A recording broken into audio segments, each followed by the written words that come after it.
नमस्कार, आप देख रहे हैं भारत एक्सप्रेस। मैं हूं आपके साथ स्वाति शुक्ला कुमार। बुलेटिन की शुरुआत करेंगे बड़ी खबर के साथ। अमेरिकी राष्ट्रपति डोनाल्ड ट्रंप का बड़ा बयान आया है।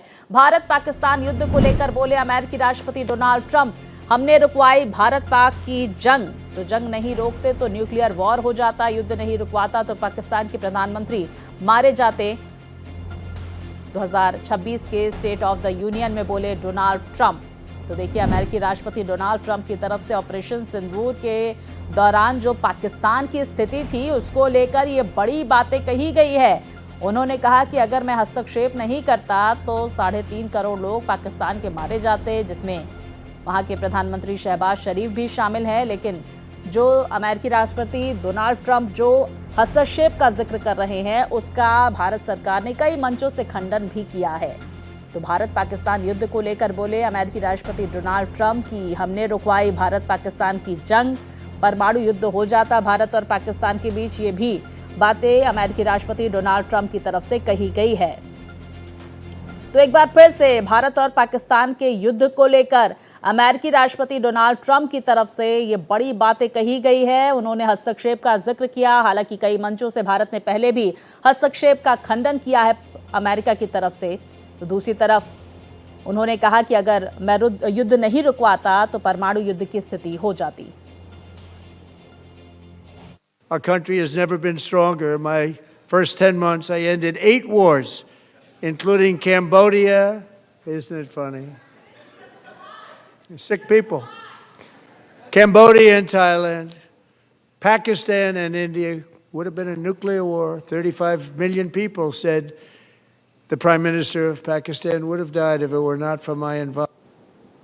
तो देखिए, अमेरिकी राष्ट्रपति डोनाल्ड ट्रंप की तरफ से यह बयान दिया गया है कि अगर वो हस्तक्षेप नहीं करते तो भारत और पाकिस्तान के बीच परमाणु युद्ध हो जाता। और उन्होंने ये भी कहा कि पाकिस्तान के प्रधानमंत्री शहबाज शरीफ की तरफ से कहा गया कि आपने हस्तक्षेप किया तो 3.5 करोड़ लोग पाकिस्तान के बच गए। ये बड़ी बातें उनकी तरफ से कही गई है। हालांकि देखिए, अमेरिकी राष्ट्रपति जिस तरह से हस्तक्षेप का लगातार जिक्र करते रहे हैं, भारत सरकार की तरफ से इसका खंडन भी किया जाता रहा है। लेकिन ऐसे समय में बड़ा बयान अमेरिकी राष्ट्रपति डोनाल्ड ट्रंप की तरफ से सामने निकल कर आया है। हमारे साथ मेजर जनरल डॉक्टर राजन कोचर साहब जुड़ गए हैं, रक्षा विशेषज्ञ। सर, आपका बहुत स्वागत है और ये समझने की भी हम कोशिश करेंगे। हमारे साथ संजीव श्रीवास्तव जी भी जुड़ गए हैं, फॉरेन एक्सपर्ट हैं, और आप दोनों का बहुत स्वागत है। सर, सबसे पहले मैं राजन साहब आपके पास आऊंगी और जरा समझने की कोशिश करूंगी। अमेरिकी राष्ट्रपति डोनाल्ड ट्रंप जो ये कहते हुए अब नजर आ रहे हैं कि अगर मैं हस्तक्षेप नहीं करता तो पाकिस्तान के प्रधानमंत्री तक नहीं बच पाते, वहां के 3.5 करोड़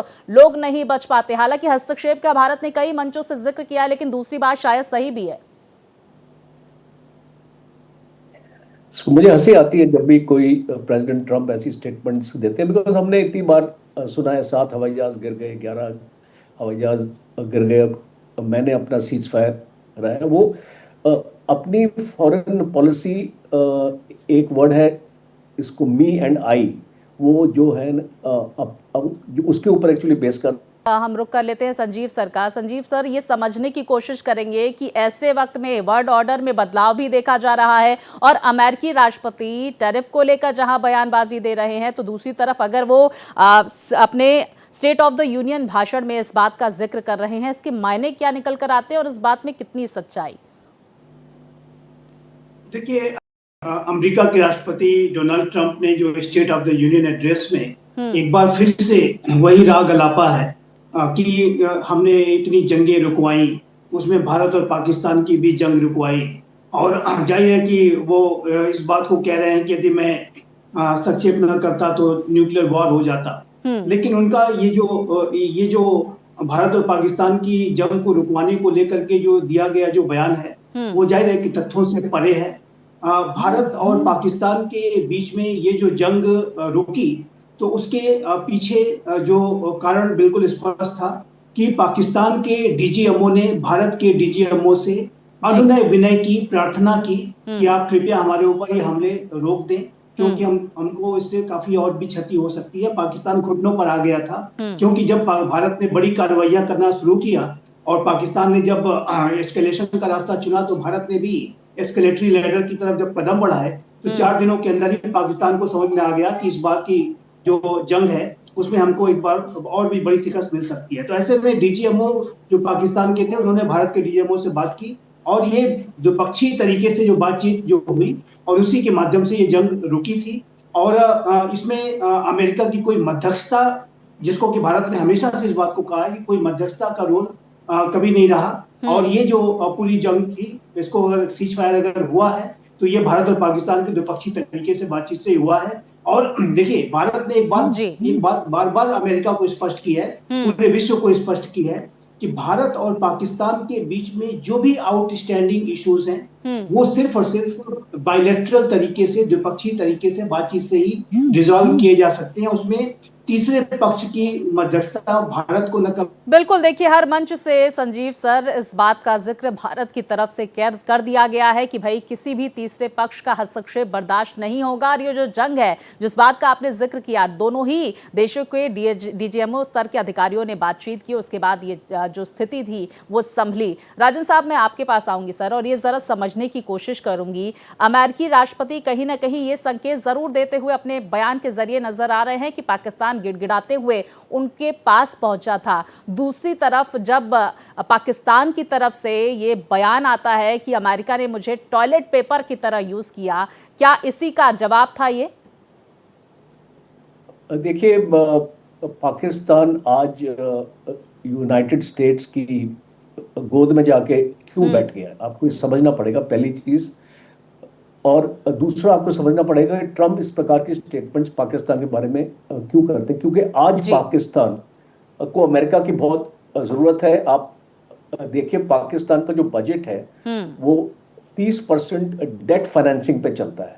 और पाकिस्तान को अगर आईएमएफ से लोन नहीं मिलेगा, वर्ल्ड बैंक से लोन नहीं मिलेगा, और हाल ही में इसको वर्ल्ड बैंक के चेयरमैन पाकिस्तान का इसको विजिट हुआ था, आपने देखा था कि इसको बंगा साहब गए थे वहां पे। तो अगर उनको ये सपोर्ट वर्ल्ड बैंक और आईएमएफ से नहीं मिलेगा तो पाकिस्तान अपने आप को चला नहीं सकेगा, वो अपने गवर्नमेंट ऑफिसर्स को भी सैलरी नहीं दे पाएगा। तो इसलिए अमेरिका समझता है कि आज पाकिस्तान के पास और कोई ऑल्टरनेटिव नहीं है। और दूसरा एक इंपॉर्टेंट है, एफएटीएफ ग्रे लिस्ट में पाकिस्तान था पहले और कई सालों से था, उसको अमेरिका ने बाहर निकाला और दोबारा भी अगर उसको डाल दिया जाएगा, बिकॉज जिस प्रकार से टेररिस्ट कैंप्स आज भी पाकिस्तान में काम कर रहे हैं और पनप रहे हैं, उनको एक दोबारा इसको एफएटीएफ की ग्रे लिस्ट में डालना मुश्किल नहीं होगा। इसलिए अमेरिका के पास ये एक लीवरेज है पाकिस्तान का, इसको गला अब दबाने के लिए। और इसलिए इसको देखते हैं कि president Trump prime minister Shahbaz Sharif को एक कठपुतली की तरह वो उसको चाहते रहते हैं कि इसको, जैसे उनको अगर गाजा पीस बोर्ड में भी उसको बुलाएंगे, उनको ऐसे करके उसको इशारा करेंगे आने के लिए और बात करने के लिए। इस टाइप की अगर आपने उनकी बॉडी लैंग्वेज भी देखी, शहबाज शरीफ की बॉडी लैंग्वेज प्रेसिडेंट ट्रंप के सामने, तो आपको ऐसा लगेगा कि वो एक सबऑर्डिनेट है उनके और एक ऑफ स्टेट नहीं है। बिल्कुल सर, और इस बात का मैं जिक्र भी संजीव सर से करना चाहूंगी। संजीव सर, जिस बात का राजन सर भी जिक्र कर रहे थे कि जो अमेरिका के सामने पाकिस्तान के प्रधानमंत्री की बॉडी लैंग्वेज या फिर वहां के सेना प्रमुख की जो आसिम मुनीर है उनकी बॉडी लैंग्वेज ही ये बयां कर देती है कि पाकिस्तान की क्या स्थिति है। अभी कुछ ही वक्त पहले हमने ये बयान भी सुना था जब पाकिस्तान के प्रधानमंत्री शहबाज शरीफ ये कहते हुए भी नजर आ रहे थे कि हम ऐसी स्थिति में हैं कि हमको जो भी देश सहयोग कर रहे हैं हमको उनकी कंडीशन माननी पड़ती है, हमको उनके आगे झुकना पड़ता है। तो ये अमेरिका की तरफ इशारा था कहीं ना कहीं। देखिए, बिल्कुल पाकिस्तान लगातार एक वल्नरेबल व्यवहार उसका दिखता है और वो बिल्कुल अमेरिका के भारी दबाव में रहता है। और शहबाज शरीफ की अगर आप बॉडी लैंग्वेज देखें, उनके द्वारा जिस तरीके की बातें जिस तरीके से वो पेश करते हैं, और यही अभी बोर्ड ऑफ पीस की एक बैठक हुई, उसमें डोनाल्ड ट्रंप ने जिस तरीके से उन्हें खड़ा कराया, बैठाया, ये जो किसी भी राष्ट्र के राष्ट्राध्यक्ष के लिए जाहिर है कि एम्बैरेसिंग सिचुएशन थी। तो ये जो, लेकिन पाकिस्तान की ये जो फजीहत जिसको मैं कहूँगा, अगर अंतर्राष्ट्रीय मंचों पर होती है तो उसके लिए पाकिस्तान स्वयं जिम्मेदार है। क्योंकि ये पाकिस्तान के जो हुक्मरान हैं वो जिस तरीके की धन लोलुपता, सत्ता लोलुपता, का व्यवहार करते हैं, अवसरवादिता का व्यवहार करते हैं। जहां कहीं भी कुछ चंद डॉलर्स मिल जाएं, कुछ डिफेंस इक्विपमेंट्स जहां पे मिल जाएं, उस पाले में जाकर के बैठ जाते हैं। कभी ये चाइना के पास चले जाते हैं, कभी ये अमेरिका के खेमे में बैठ जाते हैं।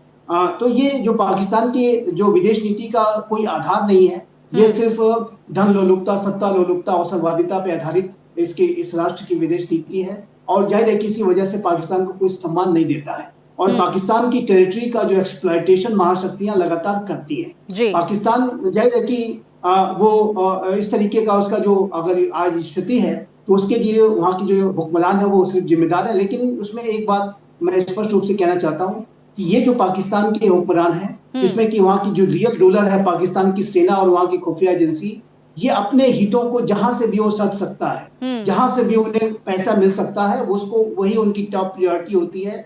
देश का अपमान हो रहा है कि देश के साथ क्या व्यवहार हो रहा है, वो उनके लिए सेकेंडरी होता है। उनकी जेबें भरती रहें, उनकी ऐशोगाहें चलती रहें, और वही उनका जो टॉप प्रायोरिटी होती है। तो ये जो स्थिति है वो पाकिस्तान के हुक्मरानों का ही किया धरा है। बिल्कुल सर, देखिए हुक्मरान तो अपनी जेब भर रहे हैं, सेना प्रमुख अपनी जेब भर रहे हैं, और जनता लाचार है, महंगाई चरम पर है।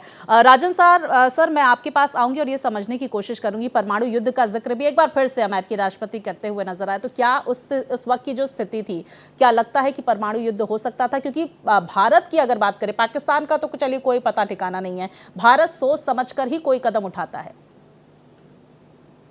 देखिए, ये जो न्यूक्लियर थ्रेट या न्यूक्लियर ब्लफ हम बार बार सुनते हैं पाकिस्तान से, एक स्ट्रेटजी है पाकिस्तान की भारत को ये बताने के लिए कि हमारे पास न्यूक्लियर है, और ज़्यादा अगर आप हमको नुकसान अगर पाकिस्तान में करेंगे तो हम एक न्यूक्लियर अटैक आपके ऊपर कर सकते हैं। ये बहुत सालों से मैं सुनता आ रहा हूं, और ये मैं इसको एक न्यूक्लियर ब्लफ इसलिए मानता हूं क्योंकि अगर पाकिस्तान के पास न्यूक्लियर ताकत है तो भारत के पास भी है।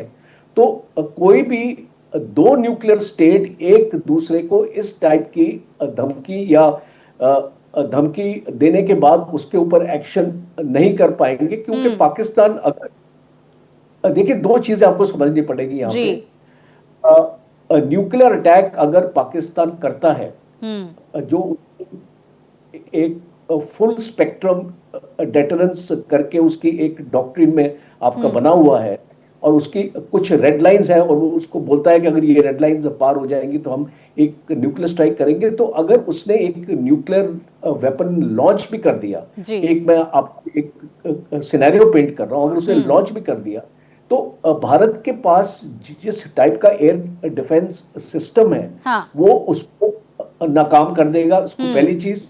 और दूसरा, आप जानते हैं कि भारत के प्राइम मिनिस्टर अभी इसको इजराइल का दौरा कर रहे हैं, और वहां पे आयरन डोम की बात हो रही है। एक बार ये इसको आयरन डोम सिस्टम भी आ जाता है, और एक जॉइंट वेंचर की बात हो रही है कि भारत में इसको मैन्युफैक्चर होगा, तो भारत को चिंता नहीं है। अब पाकिस्तान को ज्यादा होनी चाहिए, क्योंकि पाकिस्तान का एयर डिफेंस बिल्कुल, और हमने वो स्थिति देखी भी है सर। संजीव जी, मैं आपके पास आऊंगी, जरा समझने की आपसे कोशिश करूंगी एक बार फिर से उस बयान को, कि अगर मैं जंग नहीं रुकवाता तो शहबाज शरीफ भी नहीं बच पाते, मैंने उनकी जान बचाई। इसके मायने इस वक्त में क्या निकल कर आते हैं? क्योंकि ऑपरेशन सिंदूर के दौरान जिस तरह से पाकिस्तान की तरफ से जवाबी कार्रवाई की गई थी, पीठ थपथपाता हुआ पाकिस्तान नजर आया कि हमने ये विमान उड़ाया, हमने राफेल उड़ा दिया।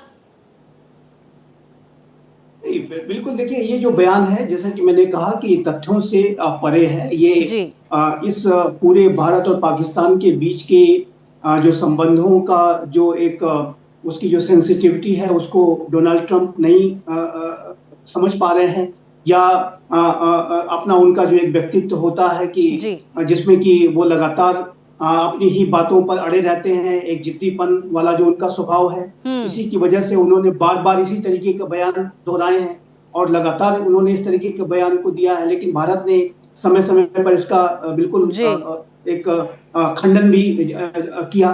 तो जैसा कि मैंने कहा कि ये जो सीज फायर हुआ था, ये भारत और पाकिस्तान के बीच में, दोनों डीजीएमओ के बीच में जो बातचीत हुई, जो पाकिस्तान के डीजीएमओ ने, या भारत के डीजीएमओ से मैं फिर से कहूंगा, अनुनय विनय की, प्रार्थना की, विनती की कि कृपया आप हमारे ऊपर ये हमला अब रोक दें, क्योंकि इससे हम तो पाकिस्तान जो घुटनों के बल आ गया था उसी वजह से ये युद्ध रुका था।